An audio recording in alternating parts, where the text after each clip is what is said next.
the final televised debate before Michigan's primary election, live from the campus of Oakland University in Rochester. We are joined by 5 Republican candidates vying to be Michigan's next governor: Tudor Dixon, Ryan Kelly, Ralph Reband, Kevin Rinke, and Garrett Sedano. From the UP to the Thumb, and here in Metro Detroit.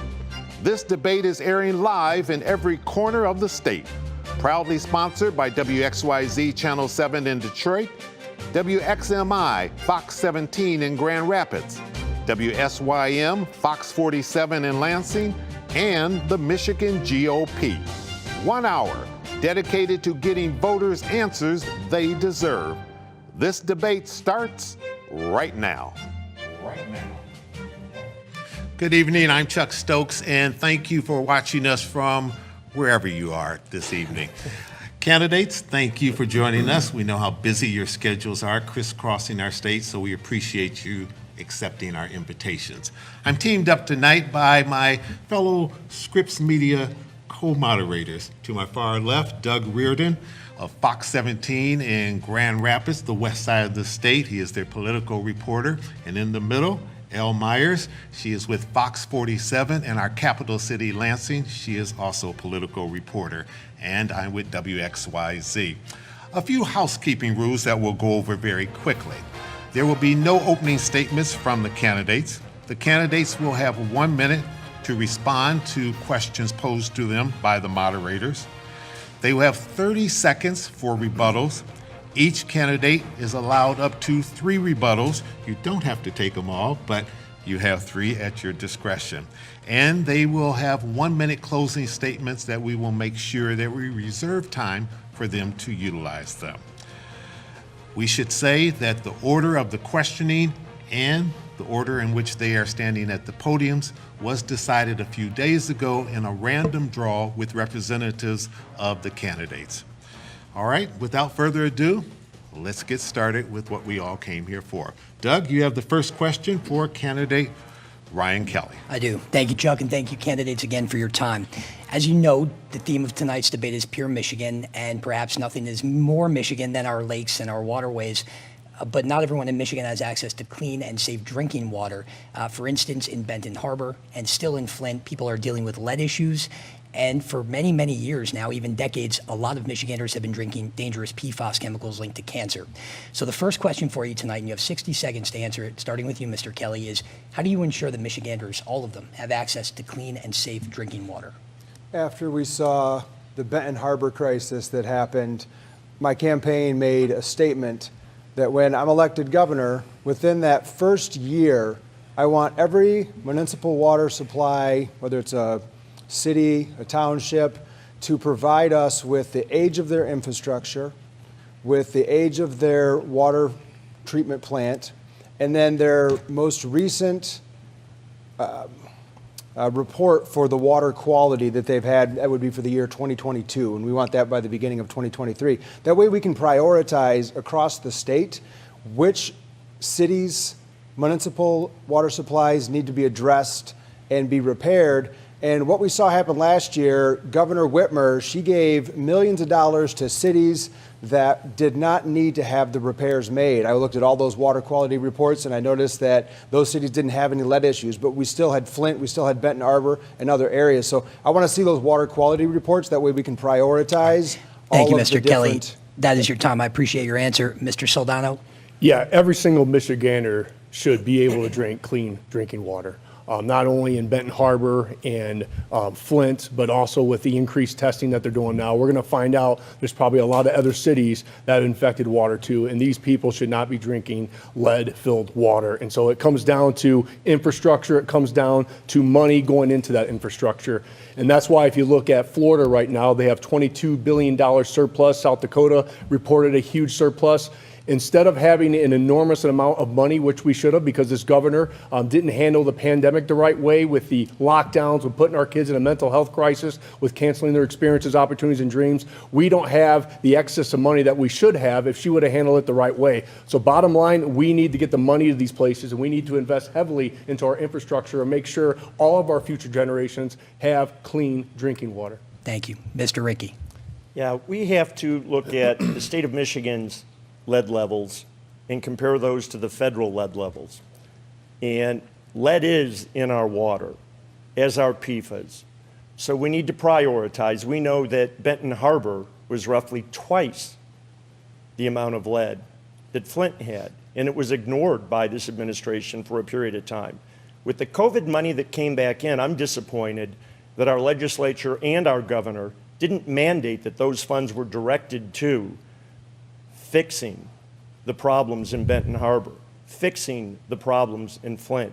The key element, because there is going to be lead in water across the state, is that we start to address PFAS, which we realize now are significant cancer causers, and that can be corrected at the same time as we reduce our lead levels to below federal standards. All right, thank you, Ms. Dixon. Yeah, water is our greatest resource here in the state of Michigan. There should be no child and no adult that goes with some sort of water that is unsafe in the state of Michigan. But we have to have reports. We have to have reports across the state. I know you mentioned Flint and you mentioned Benton Harbor. As I've traveled across the state of Michigan, I've heard concerns in the Upper Peninsula. I've heard concerns in northern Michigan. We need to get reports from across the state and make sure we're taking those seriously, and then make sure that that money is allocated to those communities. Our communities know what they need best, and they need to be figuring out exactly how they can spend that money to make sure that every person in Michigan is drinking clean water, because like I said, it's our greatest resource and no one should go without. And Mr. Rabin. Yes, as everyone said, it's important that we drink clean water, and those tests are available at any hardware store. And so what I would recommend is that as citizens, we purchase that at our home level, because that's the most important, what's coming into our house. And then we will give folks a rebate on that from their taxes as they purchase those. But you know, it's most important that we look at the older ones, as was mentioned, that we look at some of these cities that have mishandled their funds, and they've ignored the importance of doing this very testing. And so as I am governor, I want to have an all-out assault, because we seem to be having a pandemic of water issues right now in Michigan. I want to have a monthly report coming from our cities to make sure that we have fresh water for everyone in our state. It's critically important, and of course, we can't do without fresh water. All right, thank you for your answers. Elle? All right. Candidates, let's talk a little bit about education. I know you all have touched on critical race theory. It looks like critical race theory is not being taught in Michigan. There are no plans to have it taught in Michigan, according to the Michigan Department of Education. So how would you, as governor, guide schools to teach about diverse populations, race, and racism here in Michigan? Candidate Kelly, you'll start. I get to go first again. That's exciting. So that's an absolute false statement that you made in regard to critical race theory not being taught in schools. That was something that was decided at the State Board of Education, as well as FOIA requests that came from the Novi School District that said that, in fact, yes, they are teaching critical race theory. Now, day number one with Governor Kelly, we will sign an executive directive to terminate all of the DEI positions in all of our state schools, because it violates Article 1, Section 26 of the Michigan Constitution. And we even see now with this Parents' Council that the current governor is aiming to put together, she has these different groups but not different political affiliations. So it's not diverse and it's not inclusive, which is a very sad thing. American history, as American history has played out over the generations, does teach all those different aspects of culture and diversity. That's what I learned growing up, and we need to get back to American history. And so your baseless claims of it not being taught in schools is absolutely inaccurate. Okay, candidate. We reached out to the Department of Education, but Mr. Soldano, please go Yeah, ahead. I don't trust them. And I heard Betsy DeVos wants to get rid of the Department of Education. CRT is being taught in these schools. I don't care what they say. And we all know that CRT is a fundamental racist belief system fueled in the faulty ideas of Marxism. Along with CRT, they're also teaching gender and sexual theory, which is quite comical, because you can't talk about sexuality in the workplace because that's sexual harassment, but they're saying that it's deemed essential to these kids. Get back to the basics. If you want to teach my kid anything critical, critical math, critical science, critical reading, you can teach my kid how to critically think, but you have no right to teach my kid what to think. And that is why, as Michigan's next governor, we will be banning CRT, we will be banning sexual and gender theory, and also what we're going to throw on top of that is banning diversity, equity, and inclusion training. That is what we're going to bring to the table. Teach the history, the right history. Quit confusing our kids, because back when I went to school, the only stress that you had going to school was worrying about whether or not your friends were going to be in your class. We have to quit putting gasoline on the fire of the mental health Candidate, crisis thank in you our very kids. much. I'd like to give you another 20 seconds. I don't think you answered the question of how you'd like to guide schools to teach about those issues. It's Do you really wanna try easy. You again? teach the right history. That's what you do. You teach the right history, all the history. We have scars in America. We do. We don't erase those scars. Those scars are here to teach. So we talk about the civil rights movement. We talk about the Michigan Freedom Riders. We talk about John Lewis and Martin Luther King Jr. and the Jim Crow laws. You teach them the right history. And I don't know about you, but since I was little to Excellent. now, Thank you, candidate. it's I getting appreciate better. it. Great. All right. Candidate Rinke, your turn. I don't know what they call it in Michigan, but CRT or forms of it have been taught. It's been acknowledged that it was a college course, and it has filtered its way down through K-12 and lower, and it's wrong. I think the first thing, though, is we relate to education, and we have record spending on education in the state of Michigan that we need to address, is literacy. We have an epidemic of illiteracy in our kids. Roughly 50% of the students in public schools in Michigan are considered illiterate when you look at their reading level proficiency. And we can't teach anything to our children if they can't read. There's no writing, there's no arithmetic, and in fact, it makes it even more difficult to diagnose them for mental health issues. The ability to communicate and to read is critical, and that's the first step that I'm going to take as governor, is to bring up our reading literacy to over 90%. Thank you, candidate. Ms. Dixon. Well, the Department of Ed maybe should talk to Detroit Public Schools, because their superintendent was quoted as saying, we are deeply using CRT in our schools. So he is obviously coming out and saying this is absolutely being taught. And when he came out and said that, I reached out to a Detroit public school teacher and I said, explain to me what you're seeing in the classroom and why we have nearly 90% of our kids failing their literacy exams in Detroit. And he offered up to me, I didn't ask him about the CRT, he offered up to me, our kids feel like they have no opportunity. CRT is being deeply used in our Detroit public schools, and these kids are being told that they're being held back. They don't have the opportunity. I would like them to see an accurate history of what's happened in the United States, the good and the bad. I want them to know exactly what happened and highlight the people that have done great things so that they know they can do great things too. Hard work is a wonderful way to achieve, but also empowering our students to know that they can do hard work is important. Thank you, candidate. All right. Mr. Rebrandt, your turn. Yes, I was at the Farmington Public School board meeting at the beginning of this year when they addressed this very issue, and Farmington Public School is being applauded for being the first to come out with this, I think it was called a 30-day challenge, so that the kids would go home and deal with these issues to try to find out their white privilege and all these other things so that they could better get along with each other. But it's really against what Dr. Martin Luther King was teaching. He said we shouldn't be judged by the color of our skin, whether we're white or black, but by the content of our character. And I'm convinced that these types of things, CRT, SEL, are nothing more than indoctrination of our children.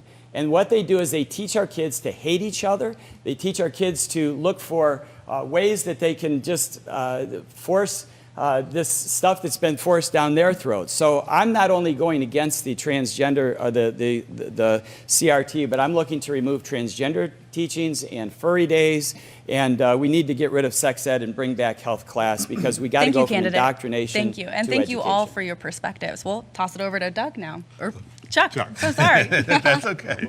All right. Candidates, many people believe that gun violence in America has reached absolute epidemic proportion. Michigan has not escaped these tragedies. We've seen it with our police officers, we've seen it in our schools, and we've seen it in our streets.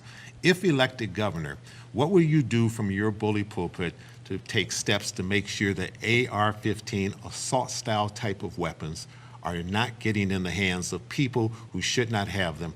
And would you be in favor of increasing mental health funding from the state budget? Mr. Keller. I get to go first again. This is exciting. Well, this is the order that So you all first of picked. all, we have to understand that assault is an action and it's not an object. So to say that these are assault weapons, they just sit there. unless somebody else assaults someone with them. So we need to get away with these baseless claims of these being assault weapons, first and foremost. Second of all, we need to respect the fact that the Second Amendment in our Article 1, Section 6 of the Michigan Constitution is something that is being demonized and criminalized instead of being embraced so that our culture understands how to best handle firearms. We don't see that happening in our schools, and we see the continued school shootings with zero type of ideas on how to actually protect our students. I'm working with the NRA, the School Shield program, so we can identify vulnerable areas in our schools to protect our schools. We need to uphold Article 1, Section 6, and also the government is most of the time the problem, not the solution. We need to lean on faith-based communities to address the mental health issues. Government should partner with them to make that happen. All right, very quickly, would you agree, whatever name they go by, that they create a tremendous amount of harm and they are not what you use for hunting? I absolutely disagree. They don't do it. They sit there and they do nothing unless someone else does something with it. Assault is not an object. Assault is something someone does. You can have an assault podium right here if I were to throw it at somebody. So it's, we have to understand that as a society, that the word assault does not mean an object. So these are not assault weapons. All right, Mr. Sedano. And Chuck, look, the Second Amendment's not for hunting. Let's get that perfectly clear here. The Second Amendment is to protect our First Amendment right, okay? And the first thing that we're going to do as Michigan's next governor to curb gun violence is we're going to get constitutional carry through. Because did you just see in Indiana where somebody was carrying and stopped somebody that was a threat, and he stopped it within minutes, somebody who was constitutionally carrying. So that is what we're going to do. We do not have a gun problem. If we did, then states like New York and Illinois wouldn't have the problems and the gun violence they do because they have the most restrictive gun laws. And look at the horrible, evil person did in New York when them shot up that horrible grocery store or the grocery store with those people. And then I call it Shot-Cago, not Chicago, they have the most mass shootings in any other city in the United States. So obviously, gun restrictions do not work. We have a mental health crisis, like you said. But we need to get constitutional carry in so we can be armed and prevent these things. But also, we need to put a lot of money into mental health crisis and the ultimate why, which is governors who have created this mental health crisis. Very quickly, the second part of that question was, would you increase funding for mental health? Yes. All right, very good. All right, Mr. Rinke, same question. Yeah, I'm a constitutional carry guy, and it is right in our founding document. It's non-negotiable. And that is the right for citizens to protect themselves against tyrannical government. An AR-15 rifle that you refer to functions exactly the same as a pistol. So to outlaw a gun the way it looks, then it would make sense to outlaw a car the way it looks, using that rationale. We have bad people. And Michigan actually holds the distinction of having the greatest public attack in the history of our country in Bath, Michigan, north of Lansing, when someone who was angry and mad planted explosives and blew up a school with kids in it. It's the greatest loss of childhood life. Bad people do bad things, and yes, Chuck, we will spend more money on mental health to fix and identify those potential. All right, thank you. Ms. Dixon. I think we are definitely going through a mental health crisis right now, especially after a pandemic, when people were ruled by fear. We have to look at how policies were handled in states where everything was shut down and people were told that you have to go turn your neighbor in. I remember a story when I had a friend whose neighbor was an elderly woman. She had someone come and mow her lawn and they turned her into the police. Fear causes mental health issues. We have fear in schools. We have fear in government. This is something that we have to stop. We have to come back with a positive attitude and show people that they're safe and they live in a great country. And yes, I think we need to look at funding. We saw that we would have had a 200-bed hospital in Cairo, but that was reduced to a 100-bed mental health hospital in Cairo. We need to look at that and make sure we have the facilities necessary to treat mental health. All right, Mr. Reback. Chuck, it's a great question. I'll start out by saying I don't agree with the phrase gun violence, but I will tell you that as a pastor and as a police chaplain, the Michigan Chiefs of Police, Southeastern Chiefs have endorsed me. What I would share with you is this. I went to the Oxford Vigils. I went to all 4 visitations for those 4 students who lost their lives. As a police chaplain, I've seen needless death. And so this is more than just an academic question for me. This is an issue of the heart, and it's an issue that is very close to me because I've seen everything that I don't want to see. But I will tell you that many of the shooters have been on psychotropic drugs to help them through their mental issues, and then they miss what reality is. And so I'm coming back to the mental issue stuff because we're so quick to dispense drugs to people just to get them off of our table, get them out of our sight, and have them sit as zombies in a room, and the net result is they lose sense of reality. So yes, I would fund mental health, increasing mental health in the budget. All right, you don't like the term gun violence. What would you just call it? One word, just I violence? would call it people violence. People violence. All right, very good. Doug? All right. Candidates, this next question is in the vein of education, albeit early childhood education. There was a recent study that showed the cost of daycare and childhood care here in Michigan is almost equal to the cost of a college education.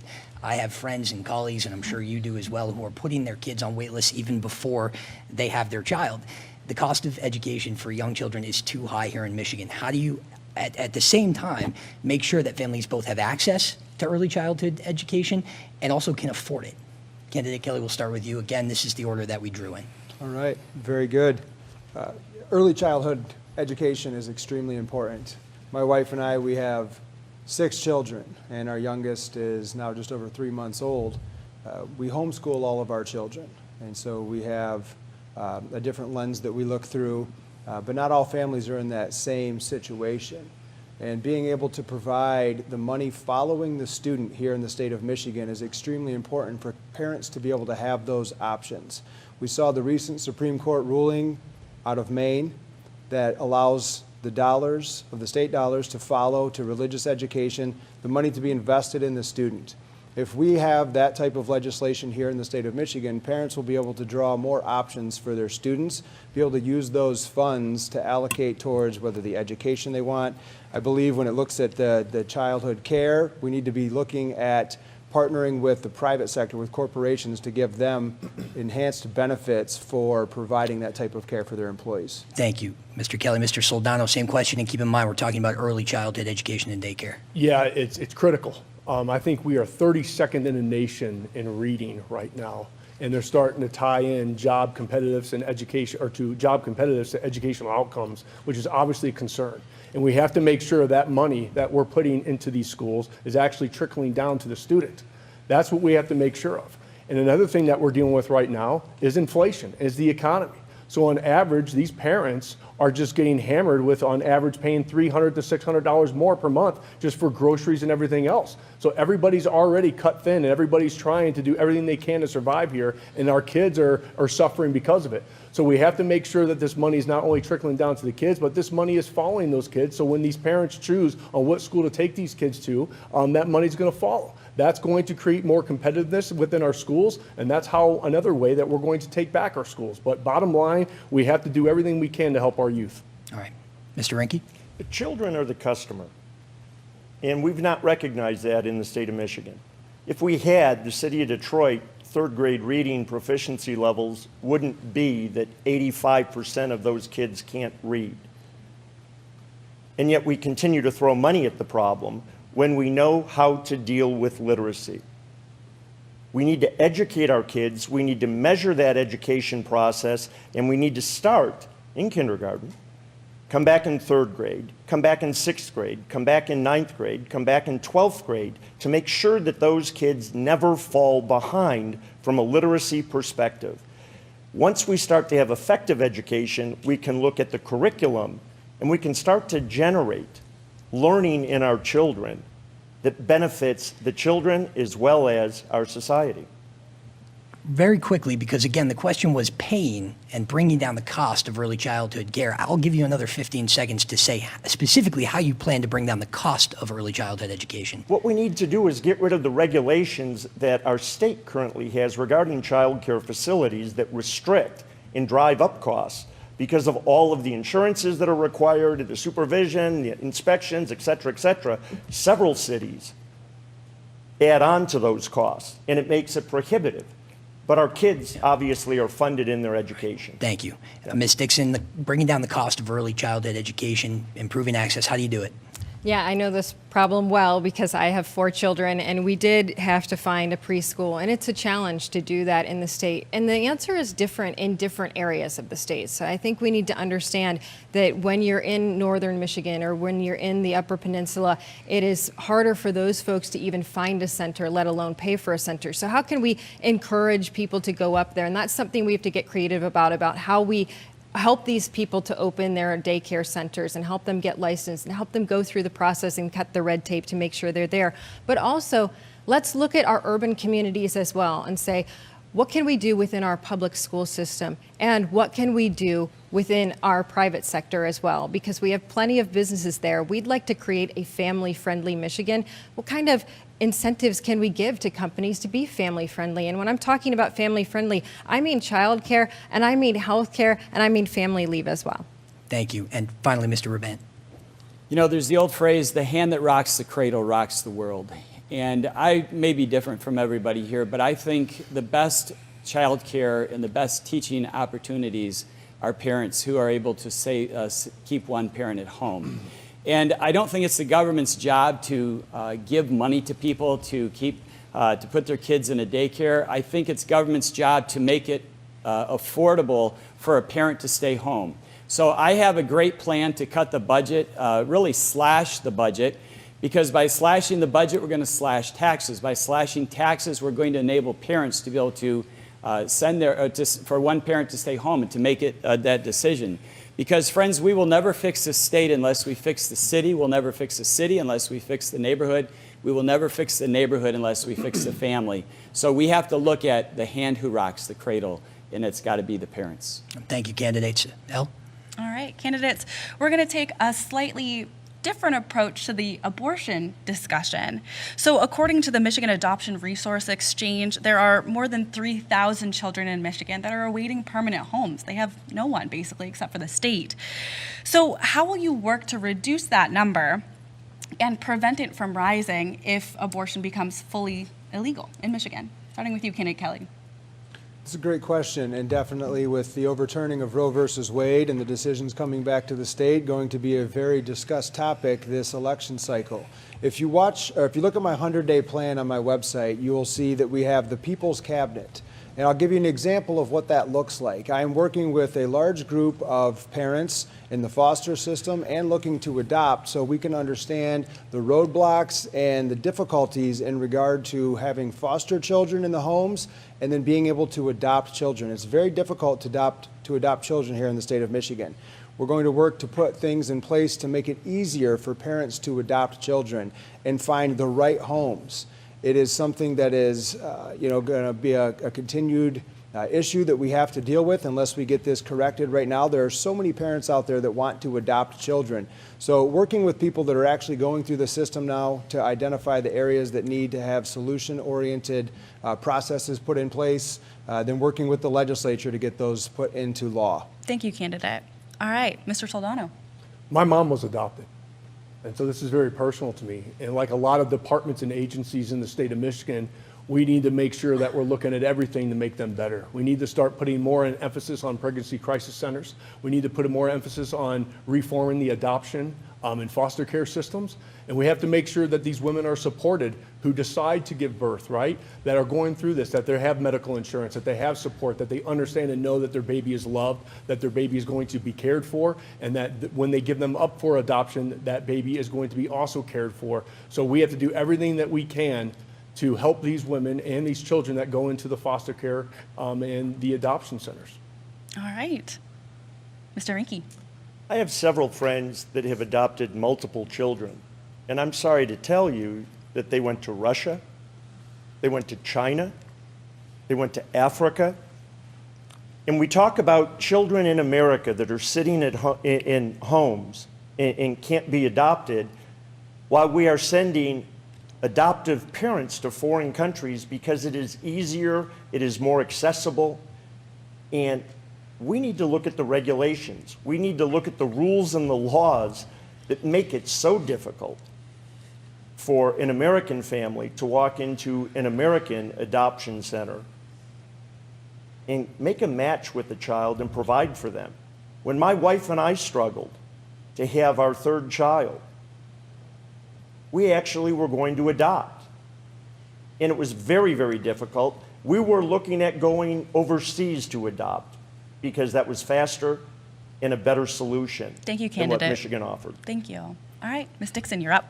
Well, I hope you'll ask Gretchen Whitmer the same question because she just vetoed quite a lot of funding for adoption in the latest budget. So she vetoed grants for adoptive parents. That would help us to reduce that number of 3,000 kids. That would help families find the child that they're looking for and children find their forever home.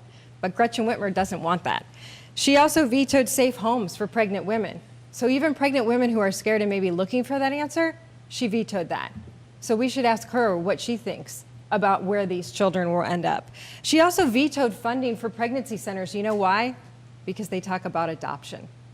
So maybe we should ask Gretchen Whitmer what she will do for the 3,000 children and the mothers who would like to give up their babies for adoption and the parents who so desperately would like a baby. Because she has vetoed all of these programs. In fact, even education for these women who might need to find out about adoption. Ms. Dixon, can you talk a little bit about what you would do as governor? And then I see your rebuttal. Go ahead, you got 20 seconds.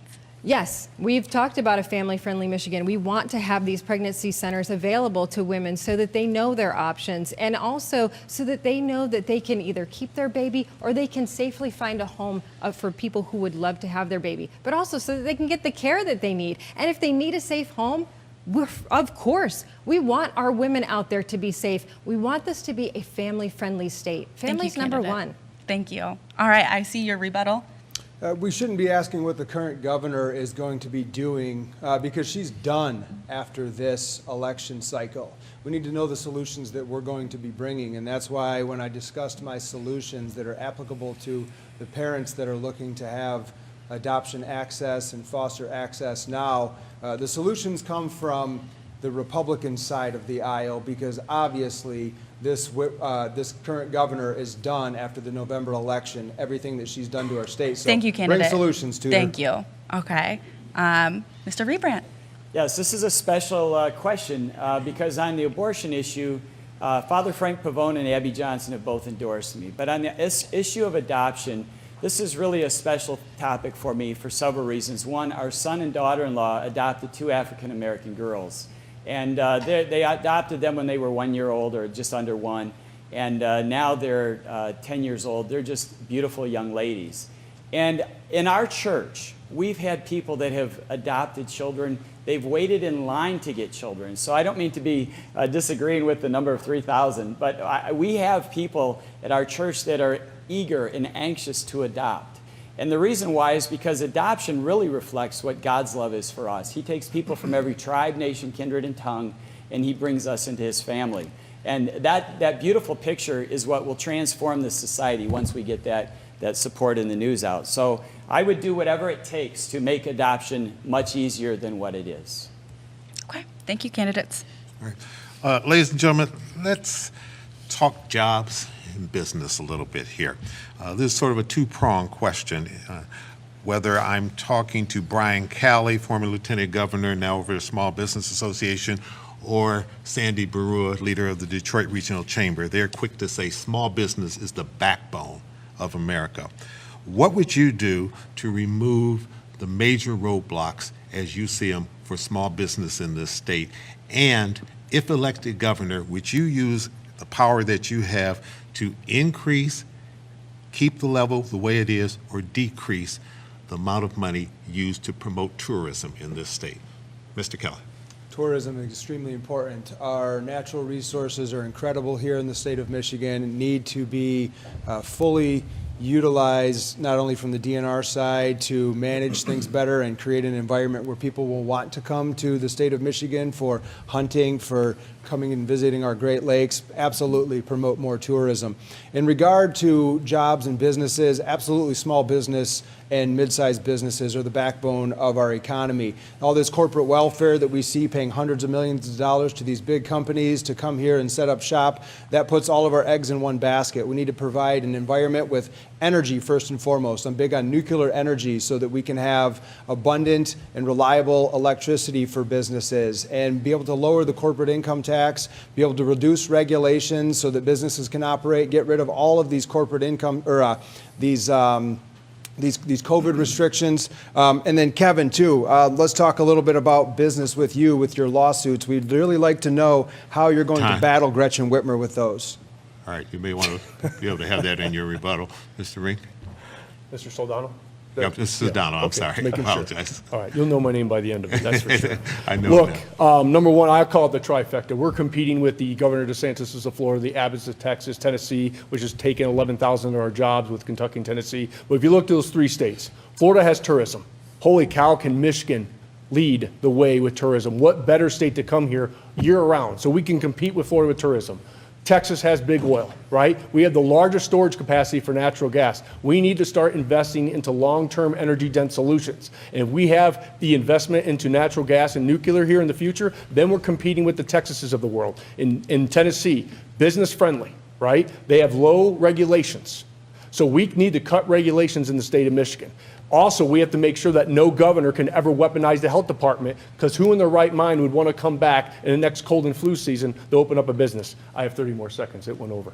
Okay? We have to cut regulations, we have to cut corporate taxes, and we have to invest in a long-term energy-dense solutions, but we have to make sure that no governor can ever do this again, because 3,000 restaurants have shut down permanently because of the draconian, unconstitutional lockdowns of this governor. And as governor, I will make sure I do everything I just told everyone that I was going to do. All right. All right, Mr. Rinke? Our business environment, we need to recognize that our business environment is not conducive for people to come to Michigan currently.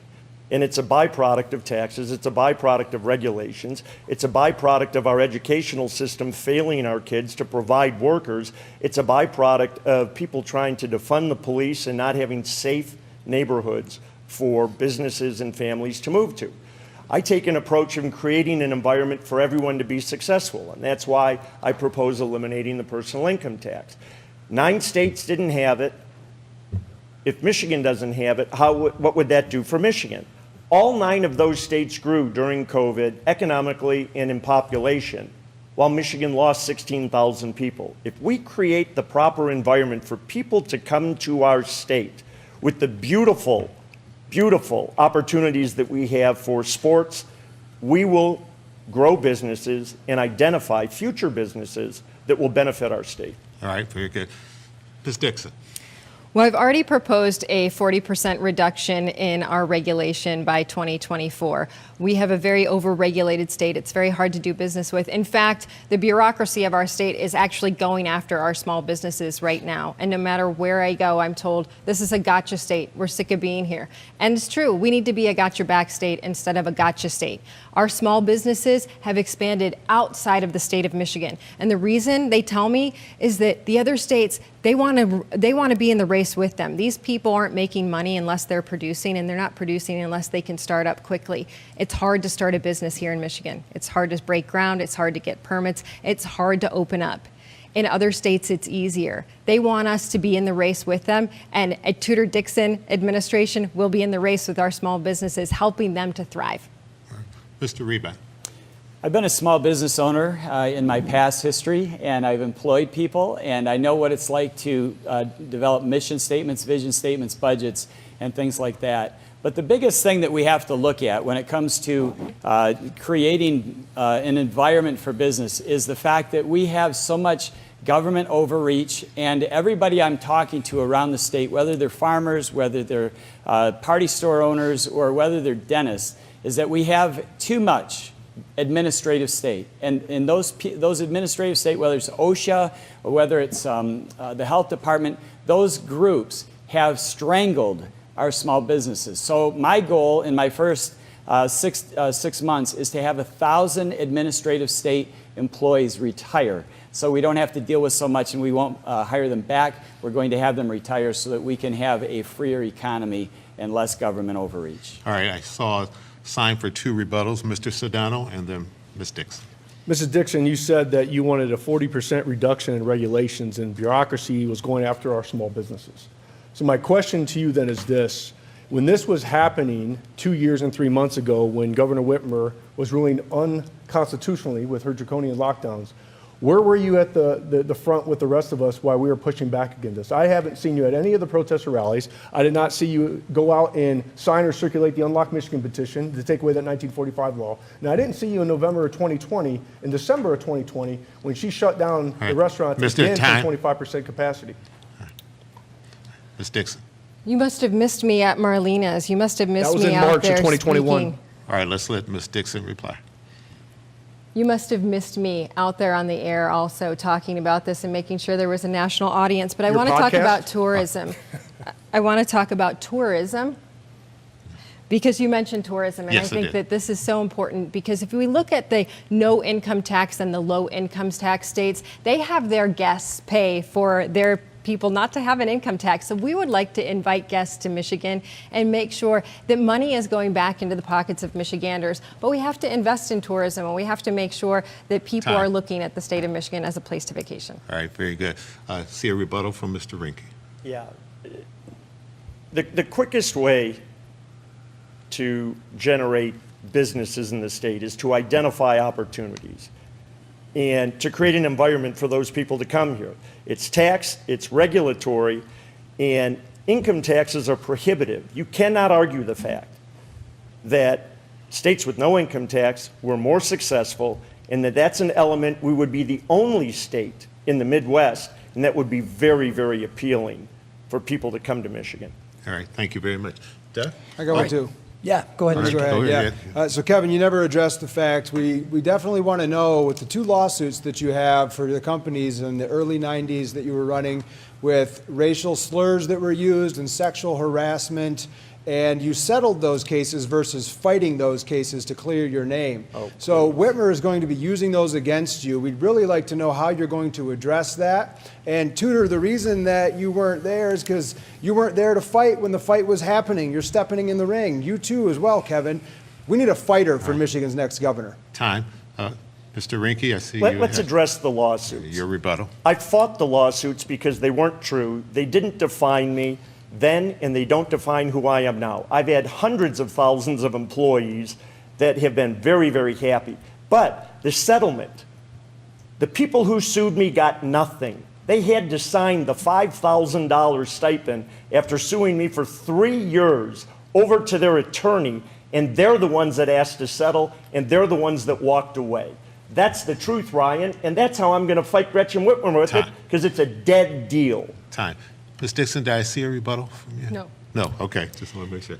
All right, Doug? All right, folks, we're getting low on time, but I want to talk about bipartisanship, if we could, for a moment. No secret, there's not a lot of it here in Michigan, certainly not over the last couple of years. So you've all expressed your appetite to work across the aisle when the opportunity presents itself. So I'd like you to get specific, starting with you, Mr. Kelly, on which issue you think you would be most easily able to work across the aisle on. When we look at bipartisanship here in the state of Michigan, that's mostly coded in things that are good for politicians and lobbyists and not for the people. I will be working with anybody that wants to do the right constitutional thing for the people here in Michigan. Look at Public Act 21 and 22, the Auto Insurance Reform Act that was a bipartisan deal that has left so many people without the coverage that they bought and paid for. Look at all of the different things with our auto insurance that haven't changed. When we see bipartisanship being used, it's an emotional driver to think that, wow, everyone's working together in Lansing, but they're not working for the good of the people. It's an emotional driver that is not providing the results that the citizens deserve. As governor, I work with anyone that wants to do the right constitutional thing that will bring value to the citizens of Michigan in a positive direction. All right, thank you, Mr. Kelly, and I will give you another 15 seconds to give us, again, I'd like specifics from all of you on one issue that you think you would be able to work across the aisle on. Understood. Education. Providing a quality education to our students. I don't believe that there's anyone that would want to rebuke having the disastrous system that we currently have continue. I appreciate it. Mr. Soldano. Can I restart my clock? We will restart your clock. Yes, go ahead. Thank you. Look, that's one thing that we're sick and tired of is the establishment on both sides of the aisle. And that's why there's so many great Americans running for all levels of office now. We are done with the establishment-backed candidates. We are done with special interests and lobbyists. It's time for real Americans to stand up and represent the people. So when you're talking about working with bipartisan, hey, absolutely. You're not going to change my beliefs on pro-life, on the Second Amendment. You're not going to change my beliefs on the Constitution. But if you have a great idea on how to move our economy forward, if you have a great idea on how to make sure that these kids aren't drinking lead in their water, or if you have a great idea to cut regulations and put more money back in Michiganders' pockets by cutting taxes and doing a forensic accounting on the budget, then yeah, let's work. We need to start having conversation again. Conversation from a variety of different people and experiences and backgrounds to not only move this state forward, but our country forward. All right, thank you. And Mr. Rinke, one issue you'd be able to work across the aisle on. Well, I'd like to start with the auto no fault, and I'd like to fix that for the folks who had a contract, not only with the insurance companies that they paid for based on the fees that the insurance companies set, as well as with the state of Michigan. Candidly, I'm the only candidate that's come out consistently from day one and said I was disappointed in how the Republican legislature acted and that the governor would sign such a rotten bill.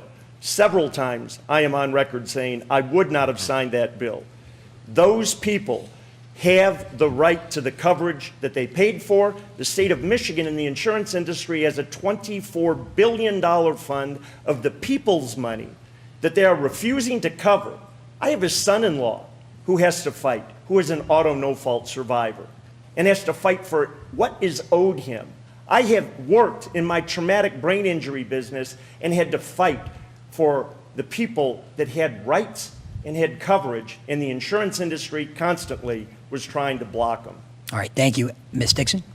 Well, I think it's interesting. These three guys seem to be upset about the establishment. Maybe they should define establishment and how they would actually work with this mysterious establishment that seems to be elected officials that they are so against. I will tell you, I've already worked with people that are in government. We've already sat down. I would love to sit down with people across the aisle and talk about safe cities in this state, because it is so important that we are able to have safe cities for not only our communities, but for people who want to come to the state, because we need to bring at least 1 million more people back to the state. And one of the first things they're going to look at is safe cities. I don't think that anybody on either side of the aisle can argue that it's important that we make sure we work on that. But that's not the only issue I want to work across the aisle on. I want to make sure that we're always bringing ideas to one another, that we come back to a place where we can work together. This is the United States of America. Let's unite and let's make the best possible plan for the state so that families can thrive. Yeah, very quickly, before we get to you, Mr. Raban, Mr. Saldana, your rebuttal. Well, my definition of established is basically your entire campaign. If you look at, you're backed by Shirky, right? And he said the election wasn't stolen, and he wanted to hold hearings to implement red flag laws. Then you have the DeVos empire, the DeVos machine that's basically campaigning your entire campaign. They wanted to implement the 25th Amendment against President Trump. They abandoned President Trump, and they're backing 5 out of the 7 opponents of Trump-endorsed candidates. And so that's kind of like my definition of establishment. Time, Mr. So Saldana. are you going to endorse Matt DePerno? Time. Thank you. Again, hang tight there, Mr. Raban. Ms. Dixon? How do you explain going to that meeting? I know you lied to the Michigan people that you did not go to a meeting to try to get the DeVos support, but this is your That was biggest a attack restaurant against me. It was not association. a A business restaurant association. association. Let's let her Kevin answer the Rinke, question. Kevin Rinke was there as well. was Ralph. We all went in individually and spoke. I don't think Ralph was there, but I know you were there James and Craig was. Kevin Rinke was there. I got and left you out were again. and both Kevin Rinke and Garrett Soldano were looking for support from all of those same people that now they're so angry about. Sounds like sour grapes to me, That's sir. time. Sorry about your loss. Mr. Can't Soldano, this afford is your your final, campaign. final rebuttal. You want to go first, or would you like me? Tudor, I wasn't looking for anybody's financial support. I didn't need it. I'm the candidate that's put his money where his mouth is. You wouldn't even be here Oh, but you were without the there DeVosses. looking for their one at a time, support I please. went to then? present myself to the Restaurant Association and for all those people to get to know me. The fact of the matter is the DeVos family owns you. You're our version of Gretchen Whitmer. You'll say like the anything commercial. or do anything to get elected. And Why did you give money to just Mitt be Romney? honest. Just be honest, Tudor. It's okay. Tell the people the truth. You're the one supporting this That's candidate. time. Thank you, Time. Ken. Mr. Let Sedano. us argue a little I bit, have you guys. clocked Let in us as go. This is what the people Mr. Kelly, deserve. thank you. I already have you clocked in as having used your Yeah, 3 you've already rebuttals used for up your the three. No, I evening. did not. I have the third one. No, No, I no, didn't you've use all done three. two. I've only done 2. I have 3. We'll give you your time. Okay, right now? Please. Okay. Yes, it was a restaurant association. The very restaurants that I was standing up from the very Well, maybe beginning they'll in comment. November, and when you were doing your podcast and you were saying that you were standing up. Bottom line, I've been in the trenches with our fellow Michiganders ever since the beginning, standing up for them while you were doing your podcast, while you were sitting in the shadows The and DeVos sitting has on the introduced bleachers. you. And so here we go again with an establishment-backed politician with her lies, trying to sugarcoat everything. But bottom line, you weren't there from the beginning. You were actually I was. there. All I right, mean, Tom, that's hard thank to you. explain Uh, if you're Miss- you, right? Oh, fair enough. Folks, we are running out of time, getting so very close to Mr. your closing Urban, statements. we need you to one more answer in question your after minute. this? Yes. All right. No, Well, there you know, won't- this is the very reason we why won't I have need time to for be another gov- question, but we will have time for your closing statements, but we will let you have your I'll do my rebuttal. last rebuttal. Go ahead, Mr. This is Urban. the very reason why I need to be governor, because I have dealt with situations like this in ministry where people are at each other's throats, where businesses are at each other's throats, and I've had the opportunity to bring people together. So when you talk about bipartisanship, I'm also looking at restoring unity to our party. I really think that I'm the only candidate that can do that. And you know, the way I will share that'll happen is when people came into our parking lot as a pastor, I never once asked people, are you Democrat or are you Republican? I was there to help them. And so that's why I'm here, to help these folks Thank get you. through their issues. Final rebuttal from Mr. Kelly. Kevin, you said you put your money where your mouth is. Yes, that's true. You also had $40 million you had set up for the general election, and hopefully that goes to whatever candidate wins. I hope you guys get behind me when I do win. But I put my actions where my mouth is. And that's one of the biggest differences, standing up throughout 2020. Look how hard these people are trying to silence me. They're not trying to silence any of the rest of you. I got arrested. I got kicked off Airbnb. They are doing everything that they can to silence That's me because time, I Mr. Kelly. work with Thank my you. actions. We have to get to closing statements now, so I'm going to toss it back over to Chuck. Thank All you. right, very good. Time's always our worst enemy in these type of forums, but we're appreciative of the time that we do have. It is now time for your closing statements. We absolutely promised you beforehand, as well as tonight, that you would have those. We will do that in the order that you randomly drew for a couple of days ago. And closing statements, Mr. Kelly. Michigan has a big decision to make here on August 2nd.